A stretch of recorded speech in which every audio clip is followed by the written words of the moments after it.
Allez, c'est parti. Donc aujourd'hui, nous allons, pour cette première séance de reprise, revoir un peu toutes les bases, les postures de base. Alors, de nos jours, la pratique du yoga se concentre essentiellement sur la pratique des asanas, donc les postures. Mais il faut savoir que la partie posturale, ce n'est qu'une petite partie de ce que le mot yoga englobe. En effet, le terme yoga est constitué de 8 membres. Et donc, les postures ne sont qu'un de ces membres. Parmi les autres membres, on va retrouver en premier les yamas, qui sont des règles morales comme la non-violence, la sincérité ou l'honnêteté. En deuxième, on va retrouver les niyamas, qui sont des règles de discipline personnelle comme la propreté, le contentement ou encore la foi. En troisième, on retrouve les asanas, la pratique des postures. Et donc, traditionnellement, on est censé avoir acquis les 2 premiers membres avant de passer au troisième. Mais comme le disait B.K.S. Iyengar dans son livre La Bible du yoga, en Occident, on commence souvent par le troisième et ensuite on peut commencer à s'intéresser aux 2 premiers. En quatrième, on va retrouver le pranayama, la pratique des techniques de respiration. En cinquième, ce qu'on appelle le retrait des sens, pratyahara, qui est donc la faculté de se concentrer sur un objet tout en se déconnectant de ses sens. En sixième, la concentration. En septième, la méditation. Et enfin, en dernier, le huitième membre, la contemplation, samadhi, ce qu'on pourrait appeler la béatitude, le nirvana, vraiment le top du top. Et donc, dans les Yoga Sutras de Patanjali, il est dit, donc le Yoga Sutra de Patanjali, c'est le texte fondateur du yoga, et donc, il est donc dit que les postures doivent toujours être stables et confortables. Donc, c'est ça qu'on recherche en premier dans les postures, à être stable et confortable. Et donc, les postures nous invitent à être plus conscients de notre corps, de notre mental et de notre environnement. Elles vont stimuler la circulation de l'énergie dans les canaux énergétiques, mais aussi dans les chakras. Et elles développent la souplesse, renforcent les os et stimulent l'immunité. Ça va permettre aussi de calmer le mental et de réduire le stress. Et leur pratique régulière permet d'améliorer la santé physique et mentale et ainsi de prévenir les maladies. De prévenir, hein. On ne parle pas de curatif, on parle bien de prévention.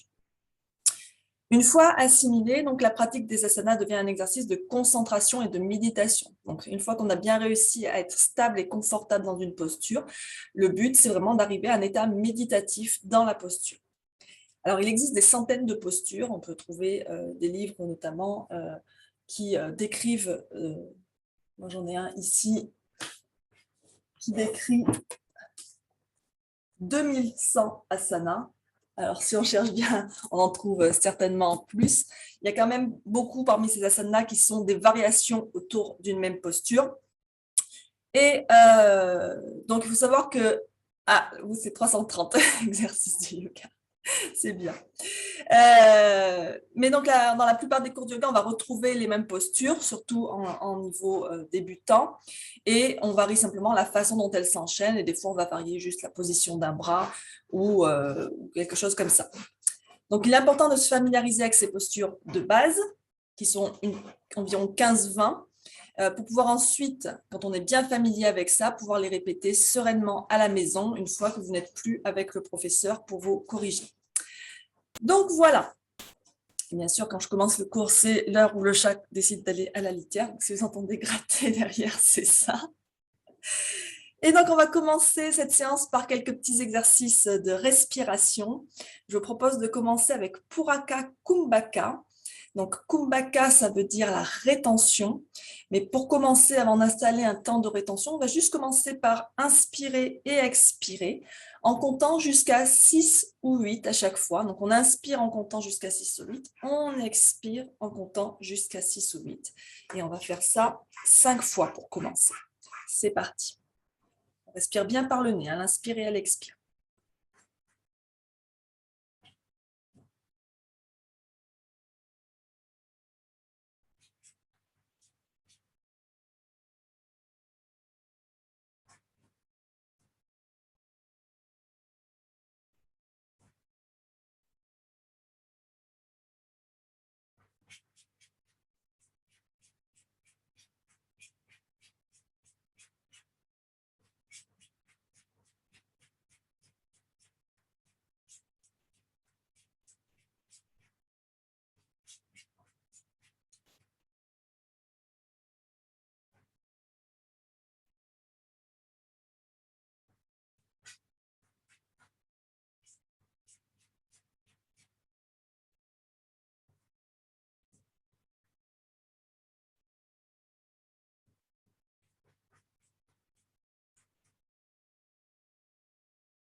Vous avez fini, vous reprenez simplement votre respiration naturelle.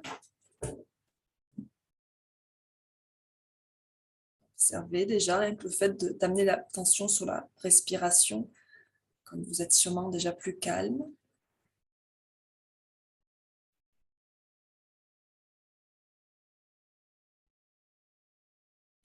Donc maintenant, on va faire la même chose en ajoutant un temps de rétention entre l'inspire et l'expire.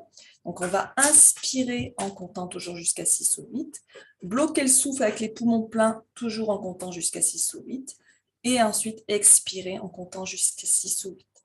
Et donc ce temps de rétention qu'on introduit entre les deux phases de la respiration, ça nous ramène à un aspect primitif de l'esprit, qui est l'envie et la peur. Donc à la fois l'envie de respirer à nouveau alors qu'on bloque le souffle, et en même temps la peur, quand on bloque le souffle comme ça, qu'on ne peut plus respirer, c'est la peur de mourir.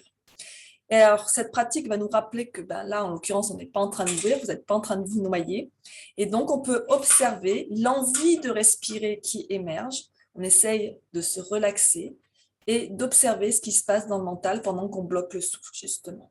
C'est parti. Donc, on inspire 6 à 8 ans, on bloque 6 à 8 ans, on expire 6 à 8 ans. C'est parti.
Terminez le cycle en cours et reprenez une respiration naturelle.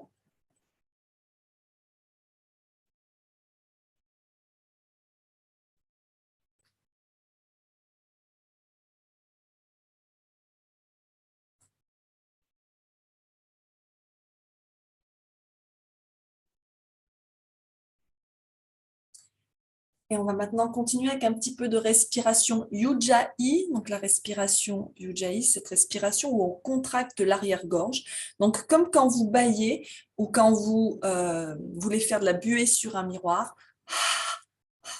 Vous pouvez essayer pour ressentir la contraction ici de l'arrière-gorge.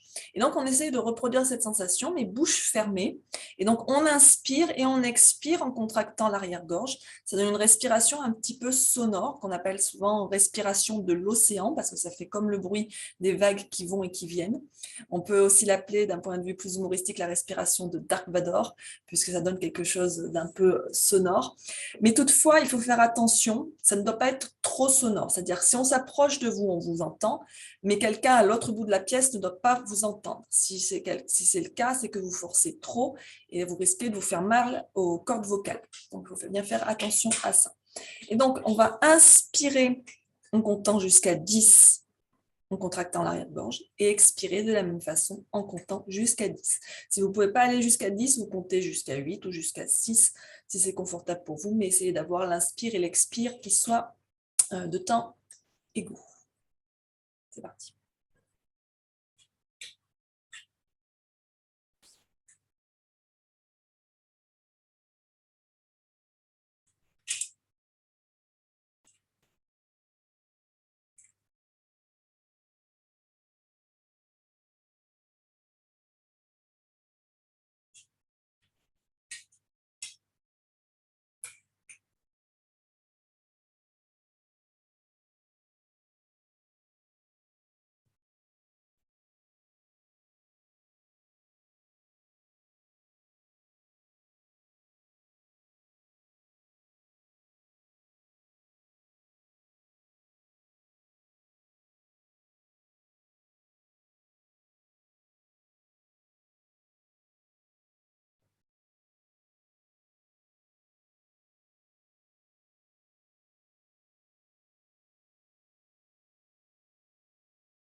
Vous allez reprendre une respiration naturelle. Le Ujjayi, c'est une respiration qui permet de calmer le cœur et l'esprit et va apaiser le système nerveux. Elle stimule le nerf vague, ce qui permet la relaxation. C'est bon pour les moments de stress, parce que ça va diminuer la production d'hormones de stress. Ça va être aussi bénéfique pour les personnes qui souffrent d'hypertension. C'est une respiration qu'on peut aussi bien pratiquer ici quand on est assis que quand on fait une posture, n'importe laquelle.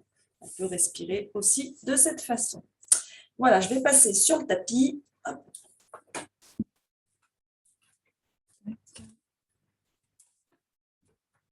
Et donc, la première posture qu'on va voir, Sukhasana. Donc, la posture assise en tailleur. En anglais, on parle de easy pose, une posture facile. Et pourtant, je sais qu'elle est loin d'être facile pour tout le monde, cette posture. Donc, l'important quand vous êtes assis en tailleur, c'est que le dos soit bien droit. Donc, si besoin, vous pouvez aller vous adosser à un mur. Pour les personnes les moins flexibles, c'est-à-dire quand les genoux vont être très hauts, comme ça, qu'on va être pas bien, vous pouvez plier une couverture. Alors, la plier pas beaucoup, la plier davantage et venir vous asseoir dessus. Ça va surélever le bassin, ça va permettre de faire descendre les genoux. Dans l'idée, on aimerait, dans cette posture, que les genoux soient plus bas que le bassin, si possible. On peut aussi s'asseoir sur une brique, si besoin. Et le dos bien droit. Si vraiment les genoux quand même restent assez hauts et éloignés du sol, on peut aussi placer des briques sous les genoux ou des couvertures à la hauteur qu'on veut pour soutenir les genoux. Donc, à vous de voir ce qui est nécessaire. L'essentiel, c'est que le dos soit bien droit. Après, si vraiment c'est inconfortable, notamment pour les genoux, vous pouvez tout à fait rester les jambes tendues, écartées, ou les jambes droites devant vous. Peu importe, l'essentiel, c'est que votre dos soit droit. Vous pouvez également venir à genoux. Alors, si c'est les genoux le problème, ça risque de pas être mieux. Donc, assis sur ses talons. Là aussi, ça pose problème au niveau de la posture des genoux. On peut tout à fait poser une couverture entre les mollets et les cuisses pour venir s'asseoir. On pose les mains sur les cuisses et on respire. On pense toujours, regardez bien, sa colonne étirée vers le ciel, le dos droit. L'inconvénient de cette posture, c'est quand même que ça coupe la circulation dans les jambes et que donc on peut rarement y rester très longtemps. Après, c'est bon pour la circulation dans les jambes. Hop! Donc voilà, ça c'était pour la présentation de Sukhasana, cette posture, donc on aligne la colonne, ça calme l'esprit et le corps et c'est vraiment une posture dans laquelle, qui va nous permettre de nous concentrer. Et maintenant, on va passer à quatre pattes pour Shavash. Hop. Donc Shavash à quatre pattes, les mains sont alignées sous les épaules, les doigts bien écartés, les mains bien à plat, les genoux sous les hanches, écarter la largeur des hanches, les pieds écartés de la largeur des genoux, le dos bien droit. Et donc, quand vous inspirez, vous allez creuser le dos, monter le coccyx vers le ciel, on rapproche les omoplates l'une de l'autre, on regarde devant soi, et on expire, on fait le dos rond, on rentre la tête, on rentre le ventre, on pousse sur les bras, on descend le coccyx vers le sol. Inspirez lentement et profondément par le nez dans la posture de la vache. Sentez l'étirement dans le ventre. Et expirez encore plus lentement et complètement, toujours par le nez. Et sentez le ventre qui se contracte. Donc c'est une posture, un petit enchaînement de deux postures qui permet de connecter le mouvement avec la respiration. C'est une flexion et une extension de la colonne. Prenez conscience du mouvement de votre colonne, des épaules au bassin. Connectez ce mouvement avec votre souffle. Ça permet de calmer l'esprit. Si jamais le fait d'être à quatre pattes comme ceci dérange vos poignets, vous pouvez être aussi installé sur les poings. Ou alors, vous pouvez surélever les mains, soit en repliant le tapis, ça va être valable pour toutes les postures où on est en appui sur les mains, que ce soit chat vache ou encore le chien à la tête en bas. On peut replier le tapis sous les mains ou encore placer une couverture sous les mains. Ça va permettre de diminuer la pression sur les poignets. Et alors, l'avantage de chat vache, c'est que donc là, on fait à quatre pattes, mais c'est aussi tout à fait un mouvement que vous pouvez faire assis, mais aussi debout.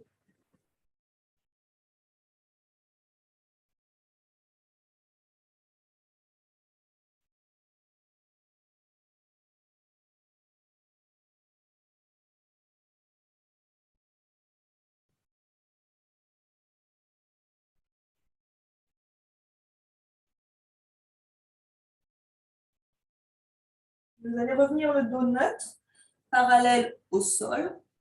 Vous allez serrer les pieds, les gros orteils se touchent, les talons se touchent.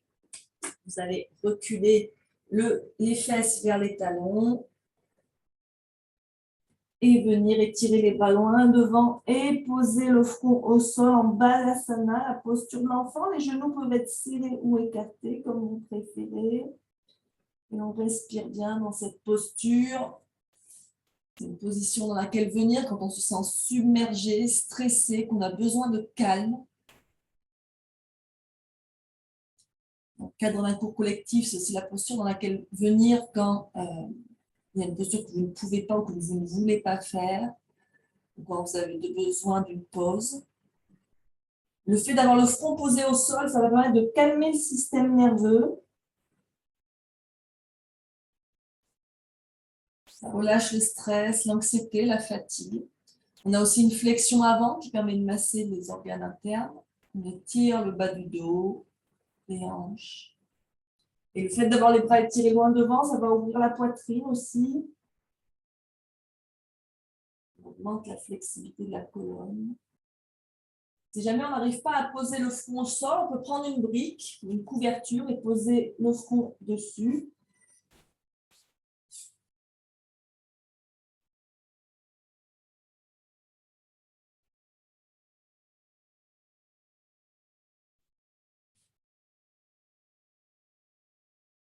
On respire bien.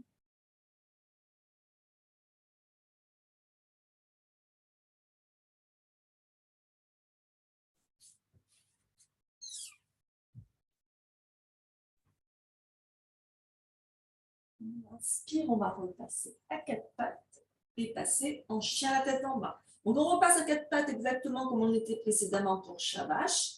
Et donc, on va venir crocheter les orteils et pousser sur les mains pour décoller les genoux. On pousse le ventre, la poitrine vers les cuisses, les fesses vers le ciel, les talons vers le sol. On respire bien. On enlève la pression sur toute la colonne dans cette posture. Ça va étirer l'arrière des jambes. Ça va être bon pour les personnes qui restent beaucoup assises. Au contraire, pour les personnes qui sont très actives. On ouvre la poitrine, donc la respiration est facilitée. On va renforcer les bras, les épaules.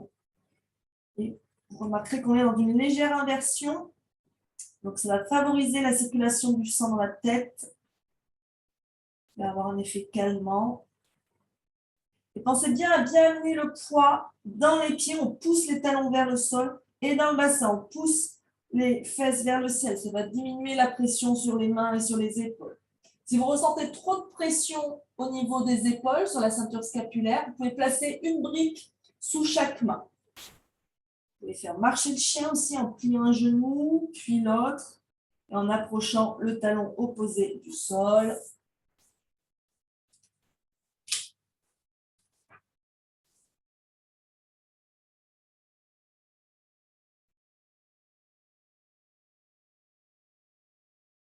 N'hésitez pas à garder un peu de flexion dans les genoux.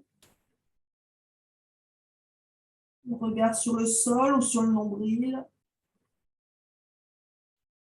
On va regarder entre ses mains maintenant, plier les genoux et marcher vers l'avant du tapis. On reste plié en deux. Gardez les genoux pliés et posez les mains sur les cuisses.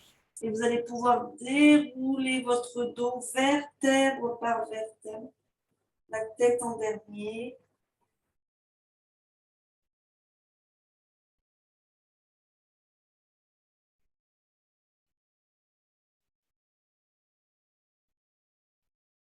Pour venir en Tadasana. Tadasana, la posture de la montagne. Donc, on vient les pieds. Alors, Tadasana, ça peut se faire les pieds serrés.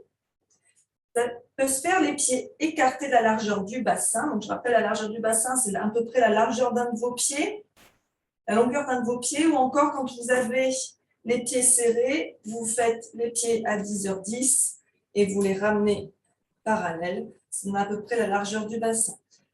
Si les pieds écartés de cette façon, vous sentez que vous manquez de stabilité, vous pouvez les écarter davantage aussi. Ça, c'est à vous de voir de quelle façon vous vous sentez le plus stable. Donc, les 4 points des pieds sont bien ancrés dans le sol. On contracte les cuisses, les rotules des genoux remontent un peu, mais on ne déroule pas les genoux. On contracte aussi les fesses, on ramène un peu le bassin vers l'avant, on rentre le ventre, la poitrine ouverte, les épaules vers l'arrière et relâchées vers le sol. On tourne les paumes de main vers l'avant, le menton parallèle au sol. Et on ferme les yeux si on est confortable avec ça, sinon on peut fixer un point au sol avec les yeux légèrement entrouverts. Donc, tous les muscles du corps sont engagés en Tadasana. Et prenez le temps de scanner votre corps. Tadasana, c'est le moment d'observer comment vous vous sentez physiquement. Est-ce qu'il y a des tensions dans le corps, des gênes, des douleurs?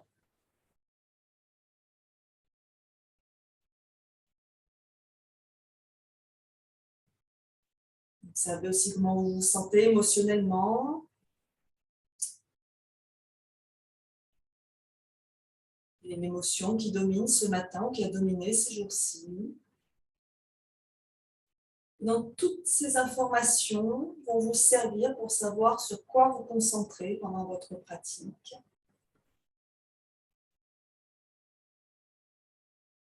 Tadasana, la montagne, vraiment la base des postures debout. La posture 0, Samastini.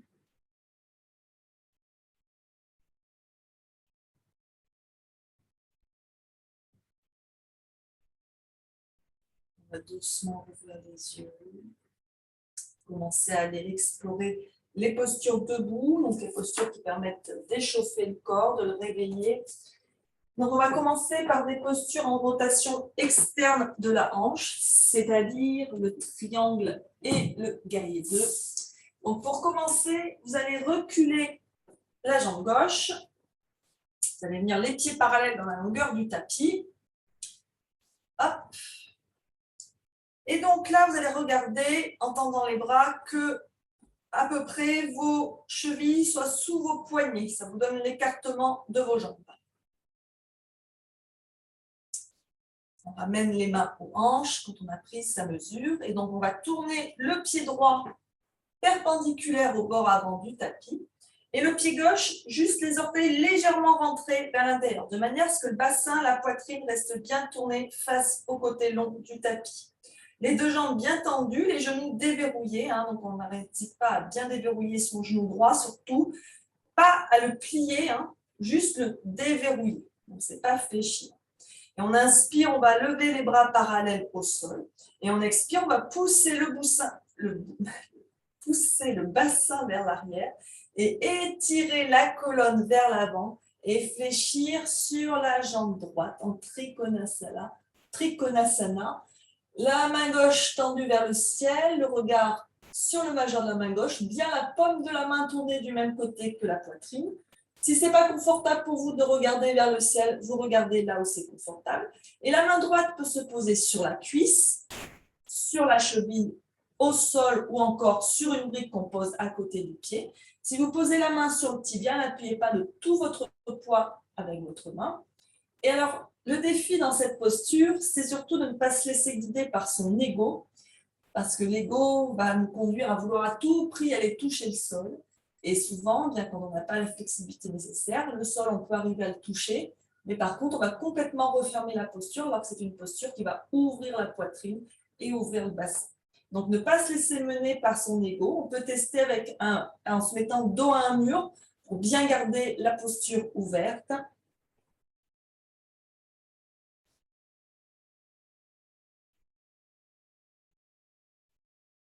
On respire bien. On inspire, on se redresse doucement. On va tourner les pieds pour faire un demi-tour, de manière à ce que cette fois-ci, ce soit le pied gauche qui soit perpendiculaire du coup au bord arrière du tapis et le pied droit, les orteils légèrement tournés vers l'intérieur, toujours le bassin, la poitrine bien ouvert, bien tourné vers le côté long du tapis. On inspire, les bras parallèles au sol, on expire, on pousse le bassin vers l'arrière et on étire la colonne vers l'avant. Et donc, vous devez sentir un bel étirement au niveau des épaules, au niveau des obliques, au niveau de la taille, du dos, sur le côté du dos, au niveau des adducteurs aussi. Donc, toutes ces postures debout renforcent les jambes.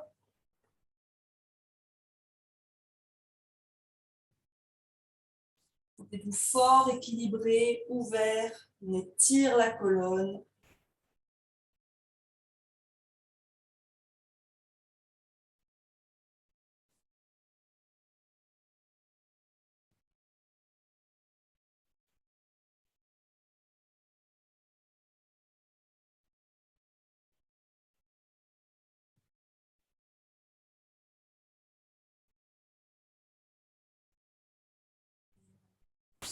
On se redresse doucement.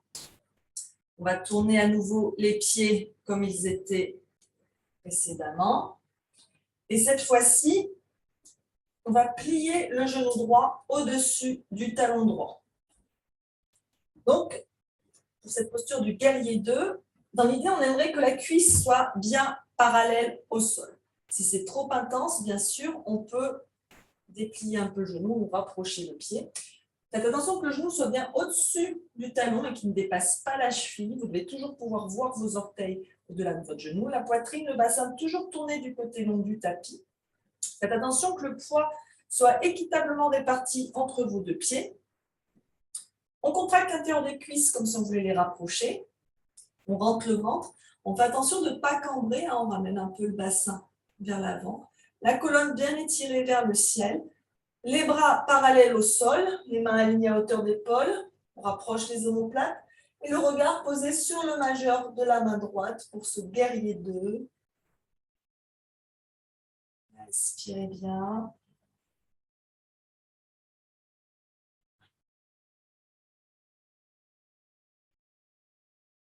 Alors, dans toutes ces postures où les bras sont levés, ça amène un peu d'intensité. Si jamais les épaules sont douloureuses ou si vous fatiguez au bout d'un moment, vous pouvez toujours ramener les mains en namasté devant l'espace du cœur ou encore les mains à la taille. On essaie de ne pas avoir les bras ballants par contre.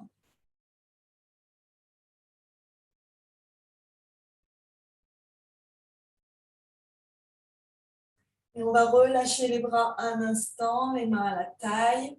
Et on va tourner les pieds à l'opposé. On plie le genou gauche au-dessus du talon gauche. Et à nouveau, on tend les bras, le regard sur le majeur de la main gauche. On pousse bien dans le pied derrière. On sent sa base solide, la poitrine bien ouverte. Le point commun à ces postures du guerrier, c'est qu'elles nous connectent à notre puissance, à notre force, à notre courage.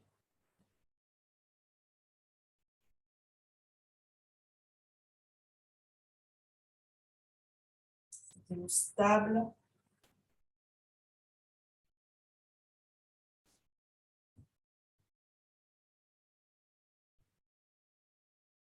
Relaxez bien votre visage.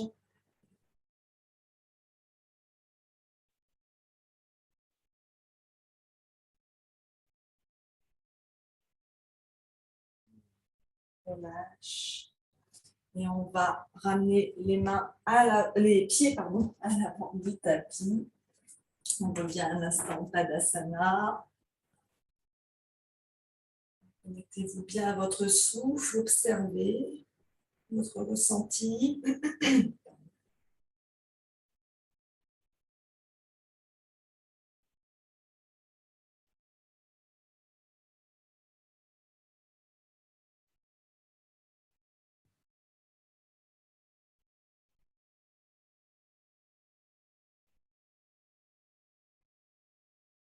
Observez les effets de ces deux postures dans le corps.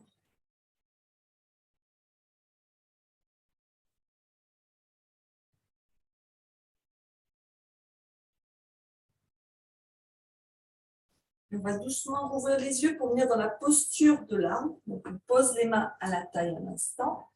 Et on va amener le poids sur le pied gauche. Et on va amener le pied droit à l'intérieur de la jambe gauche en ouvrant le genou sur le côté. Le bassin reste bien de face. Alors, il y a plusieurs façons de progresser. On peut garder les orteils au sol avec le pied à la cheville. On peut aussi poser le pied sur une brique si on veut. On peut avoir le pied au mollet. On peut avoir le pied à la cuisse, suivant la flexibilité de chacun. Éviter le genou, ça va forcer sur l'articulation du genou. On contracte bien tous les muscles de la jambe qui est au sol. On rentre le ventre, on ramène un peu le bassin vers l'avant, la colonne bien étirée vers le ciel, les épaules relâchées. Dans un premier temps, on peut amener les mains en namasté. Et si l'équilibre est bon, monter les bras vers le ciel, relâcher les épaules.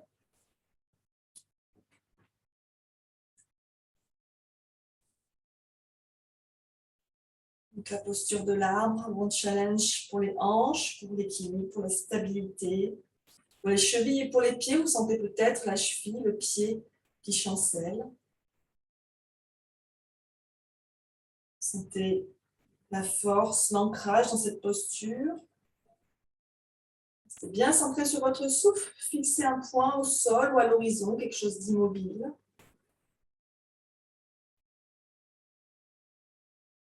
Une posture qui va aider à limiter le stress et l'anxiété.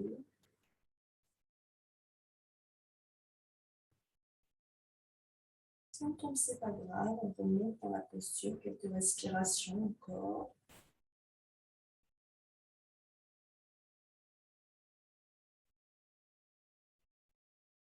Si vraiment la posture est trop instable, on peut chercher l'aide d'un mur ou d'un dossier de chaise. Inspire. On ramène d'abord une main en namasté, puis à la taille, on repose le pied. Vous pouvez secouer un peu la jambe sur laquelle vous étiez en appui. On va faire la même chose de l'autre côté. Maintenant, le poids, donc cette fois-ci sur le pied droit, on ancre bien son pied dans le sol. Et on vient amener le pied gauche à l'intérieur de la jambe.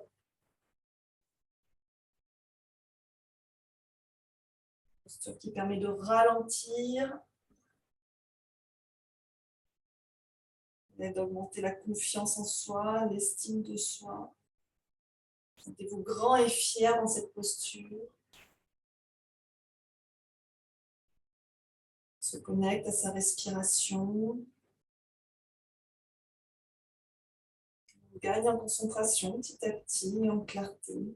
Quand on est concentré, plus ça va amener de la clarté dans l'esprit, dans les pensées. On se connecte à soi dans cette posture.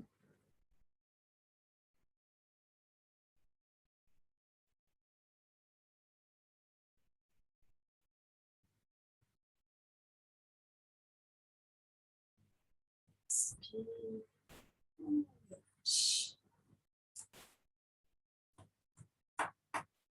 Inspirez bien, prenez un instant, Tadasana.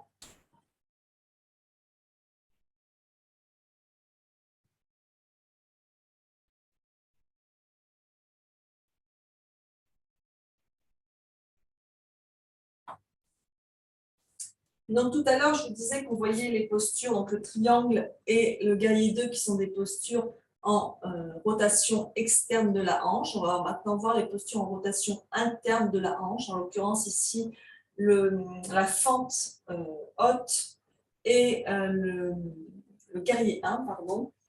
Donc pour ça, on va venir bien à l'avant de son tapis. On va commencer par reculer la jambe gauche et venir donc en fente. Le genou droit est plié au-dessus du talon droit.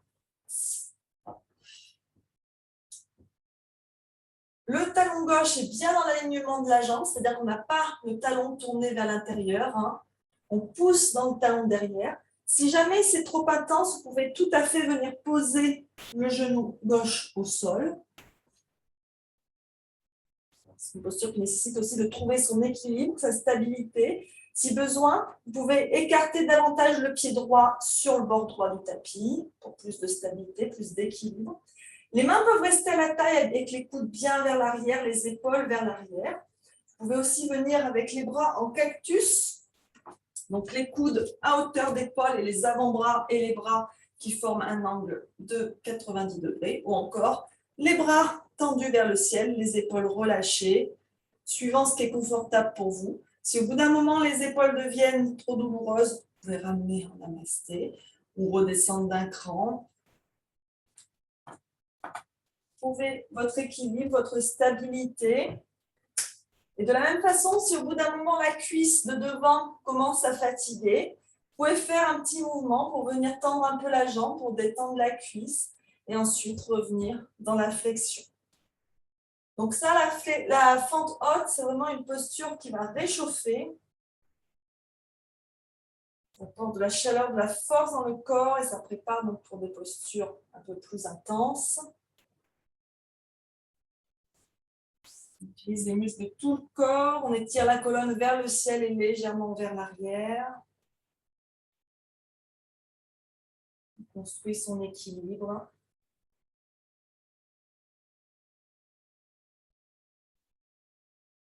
Si vous avez les bras en l'air, on va les relâcher un instant à la taille pour reposer les épaules.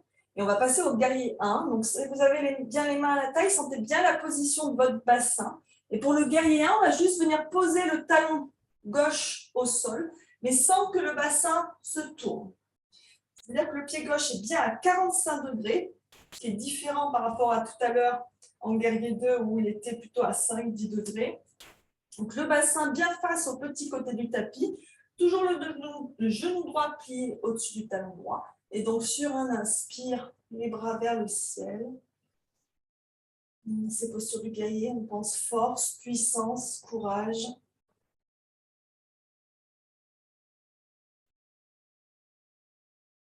On élargisse tout le corps. On force les jambes, les chevilles, les bras et le dos.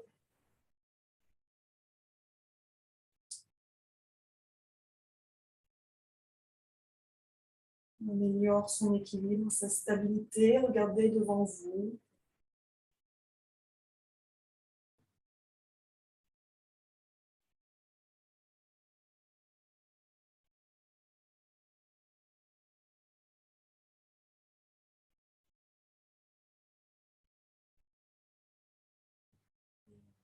Inspire, on relâche les bras. On va tourner les pieds à l'inverse et venir à nouveau en fente haute de l'autre côté. Donc cette fois-ci, le genou gauche plié au-dessus du talon gauche. Le talon droit bien dans l'alignement de la jambe. Alors je sais que ce n'est pas facile quand on est dans la position de regarder l'alignement de son pied derrière. Hein. Ça nécessite de l'équilibre. Trouvez votre posture, poussez bien le talon derrière, mais le talon reste décollé du sol. Et donc ensuite, vous choisissez la position de vos bras qui vous convient. On tire aussi le psoas dans ces postures de fente. Tonifiez les bras.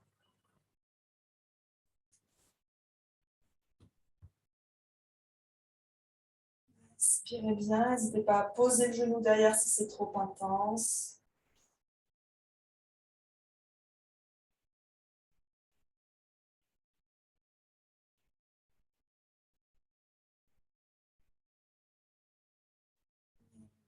Expire, on ramène les mains aux hanches, on sent la position de son bassin et on vient poser le talon droit au sol. Le bassin reste bien de face pour le guerrier 1. Et on inspire les bras vers le ciel.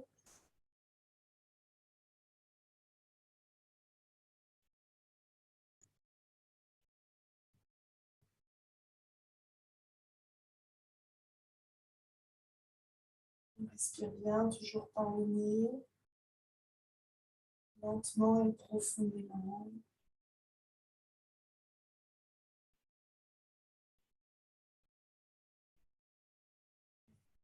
Inspire, on ramène les mains devant l'espace du cœur et à la taille. Et on ramène les deux pieds à l'avant du tapis. Prenez un instant, Tadasana. Respirez.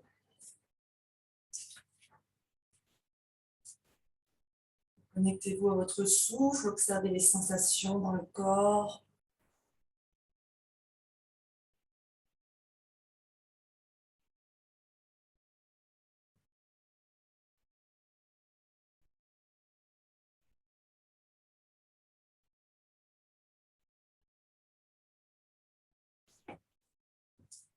Et vous allez à nouveau écarter les jambes dans la longueur du tapis.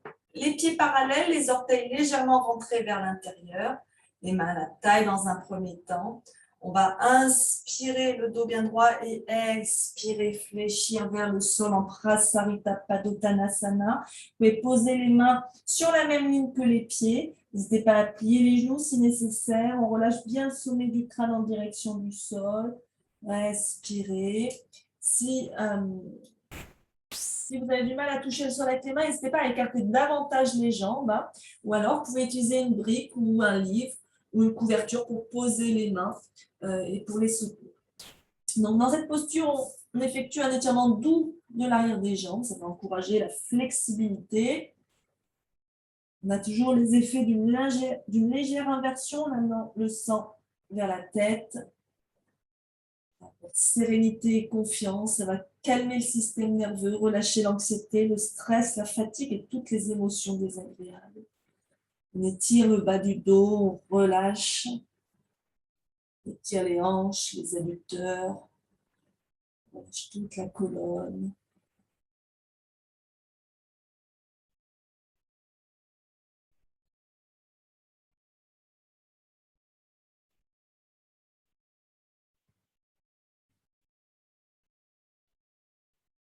On pousse les fesses vers le ciel.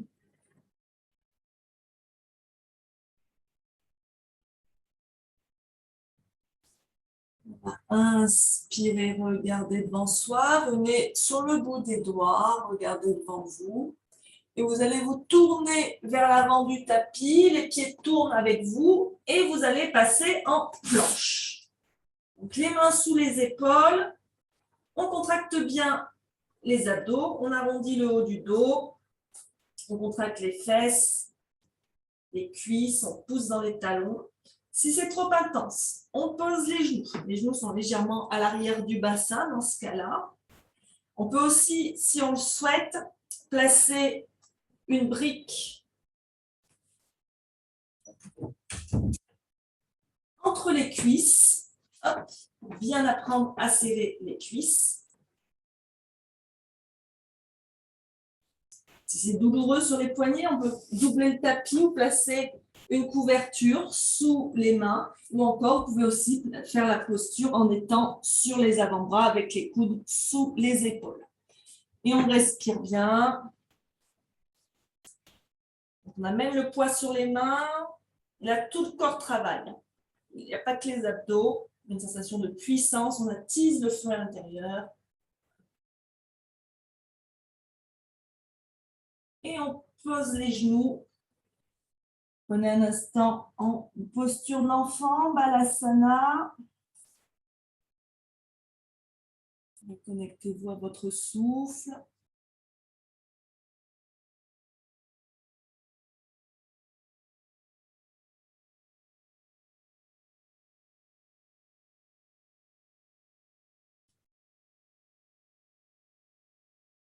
Puis vous allez vous laisser glisser sur le ventre, au Bhujangasana, le cobra.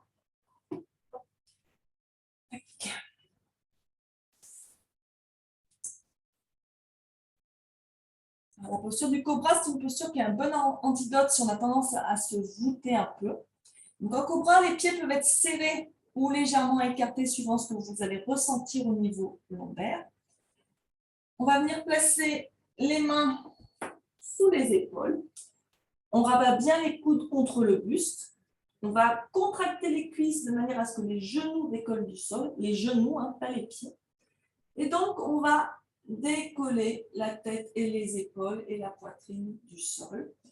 Donc, quand c'est le premier de la journée, on peut juste faire un bébé cobra. Et au fur et à mesure de la séance, on peut reposer petit à petit, essayer de monter un peu plus haut. L'important, c'est de bien faire glisser ces omoplates le long de la colonne pour éloigner les épaules des oreilles et de rapprocher les omoplates l'une de l'autre. On pousse le sternum vers l'avant. Et là encore, il ne faut pas se laisser avoir par l'ego à chercher absolument à monter un cobra très haut, mais vraiment rester à l'écoute de son corps, de ce qu'on peut faire.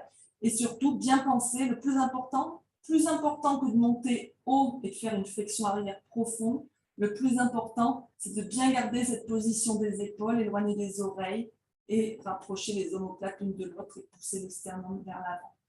Et on respire, on rentre un peu le ventre. On regarde le sol devant soi, plutôt qu'en l'air. Il faut la poitrine pour une meilleure respiration, une meilleure digestion aussi. Ça réveille les muscles du dos, puisqu'on va contre la gravité. Les muscles en ont bien besoin parce qu'ils sont affaiblis par la position assise.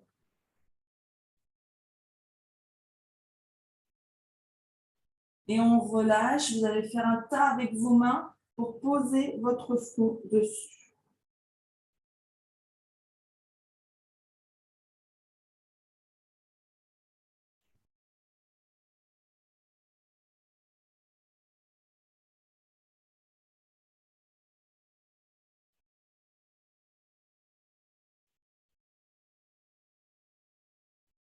On relâche bien les genoux au sol.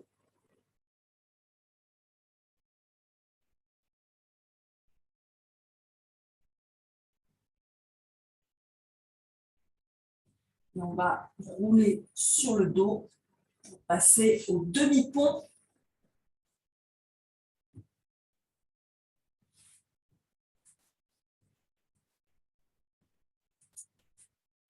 Ainsi, vous pouvez rapprocher une brique. Plusieurs façons de faire ce demi-pont, notamment avec la brique. Première façon, donc, prenez bien mesure que vos pieds soient écartés de la largeur de votre bassin et que vos pieds soient parallèles entre eux. Vous pouvez regarder aussi que le bout de vos doigts frôle vos talons. Alors ça, c'est une mesure un peu arbitraire parce que ça va dépendre bien sûr des proportions de chacun. Mais dans l'idée, cette mesure, c'est fait pour que quand vous levez les fesses, vos genoux restent au-dessus de vos talons. Alors bien sûr, quand on est tout seul chez soi, on ne peut pas le voir. Et c'est pour ça que c'est bien d'avoir un prof pour corriger. Donc voilà, là pour cette première version, vous allez prendre la brique et vous allez la placer entre les cuisses. Et vous serrez la brique entre les cuisses. Et donc sur un inspire, on pousse dans les pieds, on contracte les fesses, les cuisses aussi bien sûr, on monte le bassin vers le ciel et vous allez étirer les bras derrière la tête. Étirez les bras loin derrière.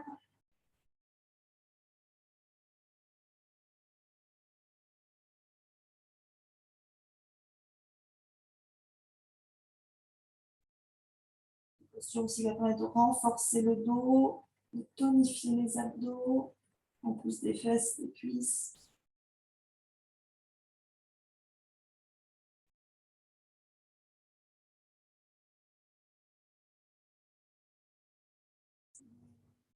Redescend doucement, vertèbre par vertèbre. Vous pouvez enlever la brique. Une deuxième option pour la posture du demi-pont, c'est tout Bandhasana, c'est de placer la brique sous le sacrum. Donc le sacrum, c'est le gros os qui est juste au-dessus de l'arrêt des fesses, au-dessus du coccyx, c'est vraiment à la base de la colonne. La brique, il y a 3 hauteurs différentes, le petit côté, le moyen, le grand. Donc à vous de voir ce qui est le plus confortable pour vous. Pour la plupart des personnes, ça va être le moyen côté, mais si vous avez besoin de passer par le petit côté, n'hésitez pas. Et encore une fois, ne vous laissez pas emballer par l'ego pour venir poser sur le côté le plus haut. Donc on pose la brique sous le sacrum et donc on pose On s'accroche sur la brique. On enroule bien les épaules vers l'arrière. Les paumes des mains contre le sol. Et on respire. Vous pouvez regarder votre nombril. Donc là, on est dans une version de la posture beaucoup plus reposante, tout en ayant l'effet flexion arrière et inversion.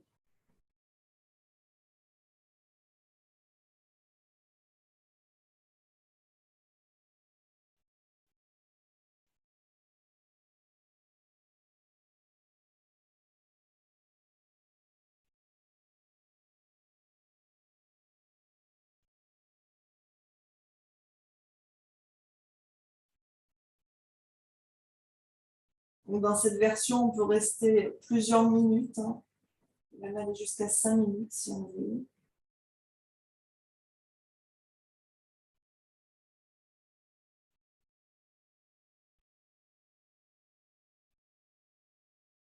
On va retirer la brique et redescendre à nouveau vertèbre par vertèbre. Avant la dernière version de la posture. Donc, on va venir sans brique, lever les fesses vers le ciel. On enroule bien les épaules vers l'arrière. Comme si vous voulez que les omoplates se touchent. Vous pouvez attraper le tapis avec le bord des tapis, les bords des tapis avec les mains, ou encore entrelacer les mains comme vous préférez. On pousse bien les avant-bras dans le sol, on étire les bras en direction des pieds, on pousse la poitrine vers le menton. Et on respire. C'est une posture qui est une bonne préparation pour soit le pont complet, soit pour la chandelle. En chandelle, les bras sont dans la même position, les épaules. Parce qu'en chandelle, on est debout sur les épaules.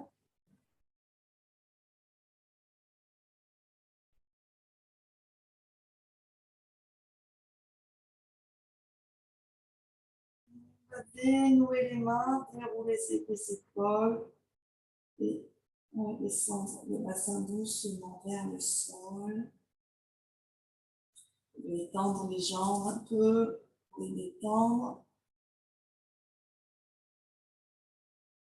Ramenez les genoux contre la poitrine.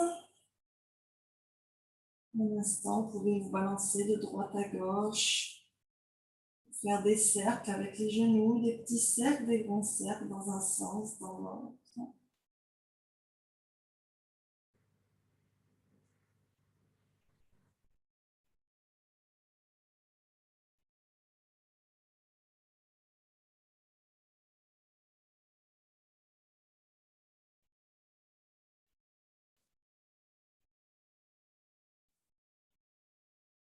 Et on va à nouveau étendre les jambes, venir dans la posture du poisson. Vous allez poser les mains sous les fesses avec les paumes contre le sol. Et vous allez bien pousser le bassin dans le sol, pousser les avant-bras dans le sol, les jambes bien tendues et venir décoller la tête et la poitrine. Et là, la tête va se tourner vers l'arrière pour venir poser le sommet du crâne au sol. Donc attention, le poids n'est pas sur le sommet du crâne, le poids est sur le bassin et sur les avant-bras. Alors pour ceux qui ont du mal à se soulever du sol, une autre possibilité pour cette posture, c'est de prendre la brique et de venir placer la brique sous les omoplates, les bras de chaque côté et de laisser la tête se renverser vers l'arrière. La gorge, posture du poisson, Matsyasana.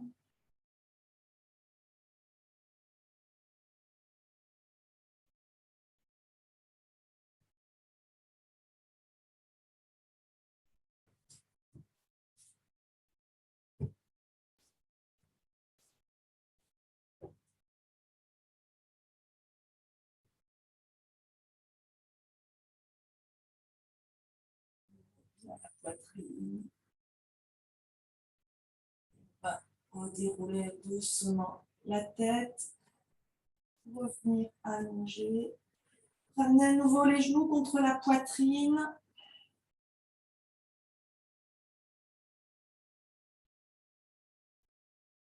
Et étendez vos bras en croix, les mains alignées à hauteur d'épaule. les paumes tournées vers le ciel. On inspire. Et on expire, on tourne les genoux vers la droite et le regard vers la gauche, si on peut. On essaie de bien garder les pieds l'un au-dessus de l'autre. Si vous ne pouvez pas regarder vers la gauche, vous pouvez regarder le plafond. Gardez bien les deux épaules au sol. Ici, on va masser les organes abdominaux et éliminer les tensions de la colonne.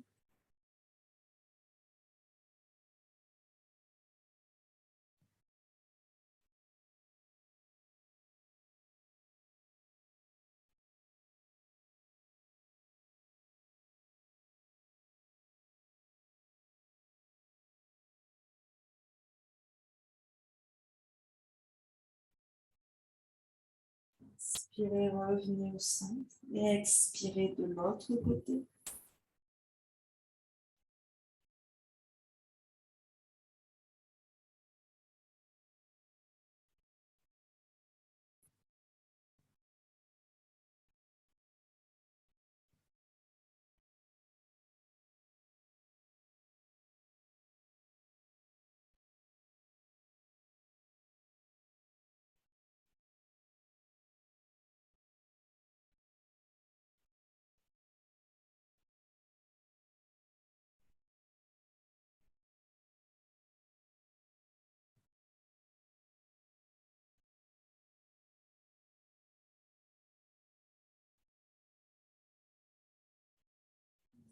Reviens au centre.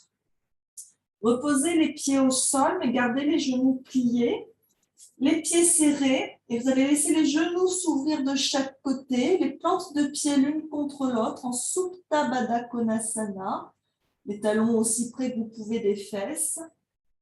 On pousse le bassin dans le sol. Et posez une main sur votre cœur physique et une main sur votre ventre. Avec la main sur le cœur, sentez les battements de votre cœur. Avec la main sur le ventre, sentez le mouvement de votre respiration.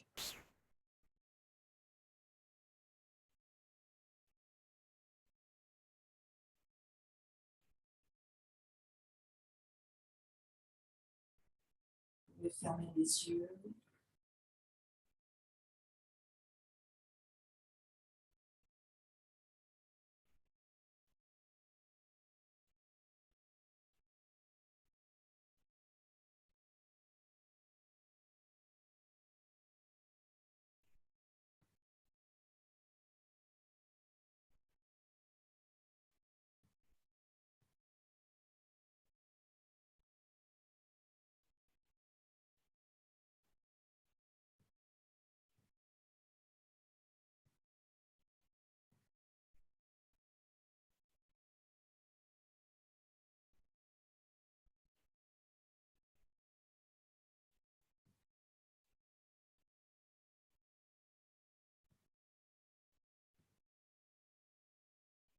On va passer les mains sous les cuisses pour ramener les genoux l'un vers l'autre.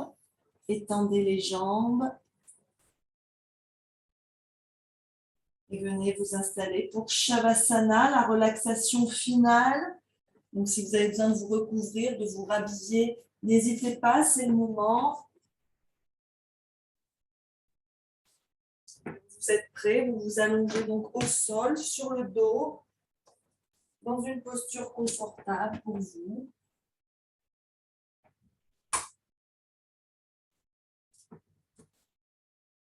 Les pieds écartés de la largeur du bassin. On laisse les pointes de pied se tourner vers l'extérieur. Les bras le long du corps, légèrement décalés du corps, les paumes tournées vers le ciel.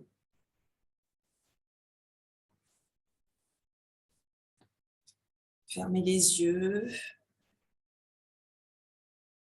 Et prenez quelques inspirations profondes et de très longues expirations. Vous pouvez même expirer par la bouche quelquefois si vous le souhaitez.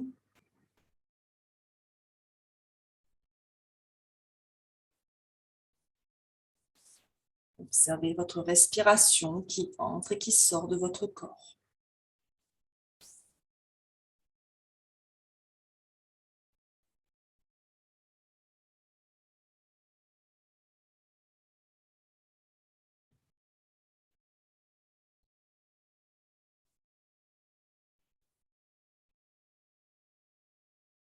Laissez votre respiration trouver son rythme naturel.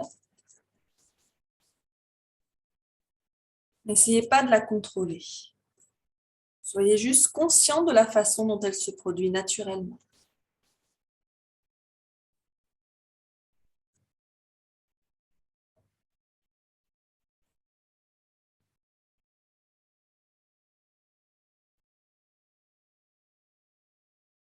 À chaque inspiration, ressentez l'expansion, l'ouverture dans le corps.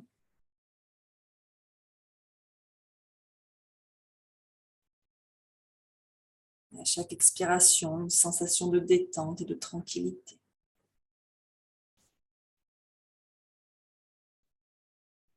Relâchez toutes les tensions.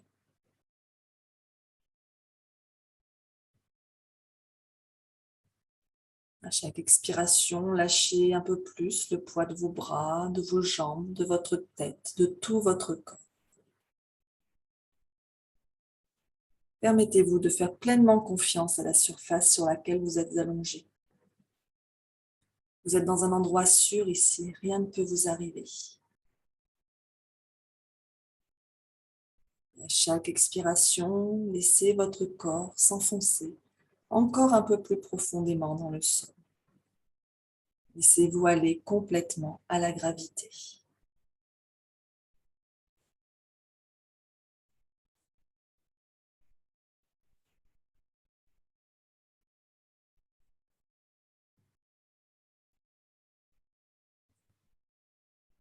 Et observez les sensations dans votre corps. Observez le sang qui coule dans vos veines, votre cœur qui bat, votre respiration qui va et qui vient, lente, longue, calme.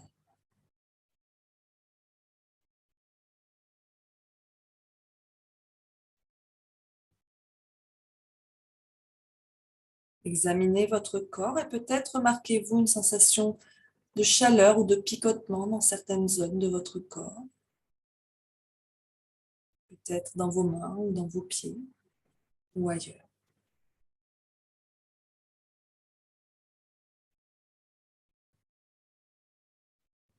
Laissez les choses être comme elles sont. Laissez votre corps être comme il est. Et permettez-vous d'être comme vous êtes.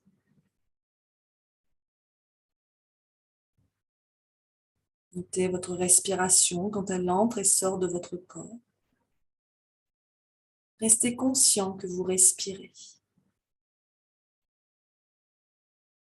Et restez dans cet état pour les quelques minutes qui viennent.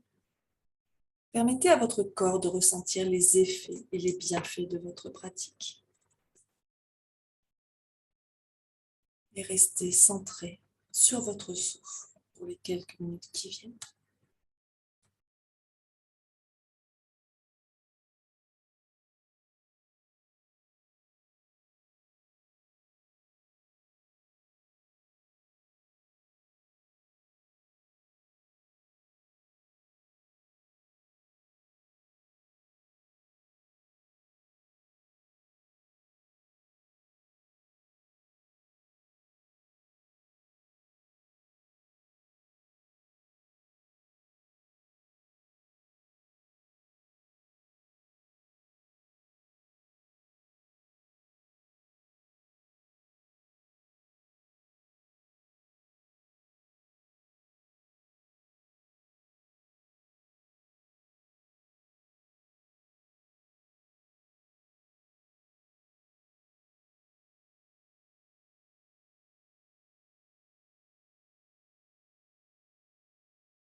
Avant d'ouvrir les yeux et de commencer à bouger, commencez doucement à revenir dans la pièce. Approfondissez votre souffle. Sentez l'air qui entre et sort par vos deux narines.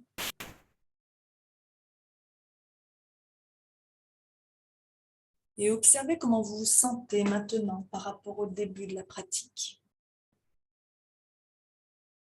Peut-être que vous sentez un changement positif dans votre corps. Notez le sentiment de calme à l'intérieur. Ce sentiment de calme, c'est votre état naturel. Vous pouvez y revenir quand vous le souhaitez, à n'importe quel moment, quoi qu'il se passe autour de vous, en simplement ramenant votre attention sur votre respiration. Tout doucement, commencez à amener un peu de mouvement dans le corps en remuant les doigts et les orteils. Et continuez en faisant tout mouvement dont votre corps a besoin pour se réveiller. Ça peut être de s'étirer de tout son long, ça peut être de ramener les genoux contre la poitrine et de vous balancer de droite à gauche ou de faire des cercles avec les genoux pour masser un peu les lombaires.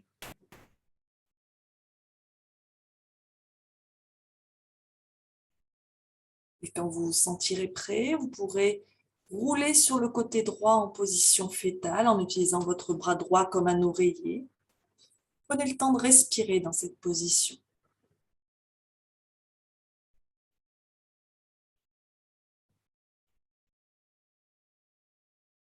Vous allez pousser avec les mains contre le sol pour vous redresser tout doucement, la tête en dernier. Et revenir dans une position assise, confortable, le dos bien droit, les yeux encore fermés.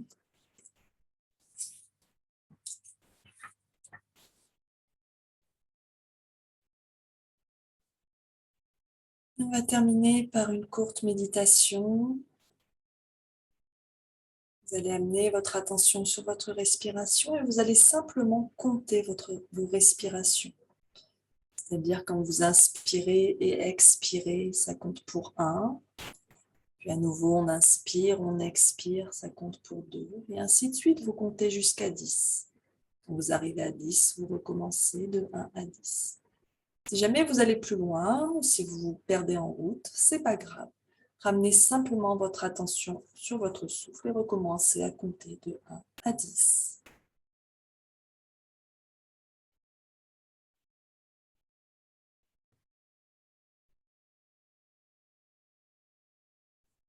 Respirez naturellement.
Et vous allez pouvoir relâcher le comptage, observer comment vous vous sentez.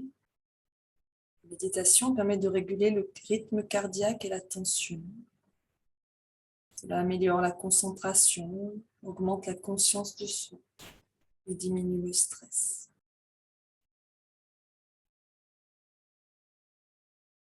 Une profonde inspiration. Et sur l'expire, ouvrez doucement les yeux.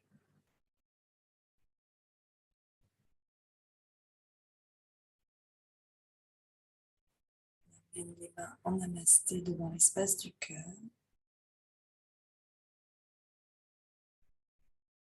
Merci d'avoir pratiqué avec moi ce matin. Passez une très belle journée et une bonne semaine. Namasté.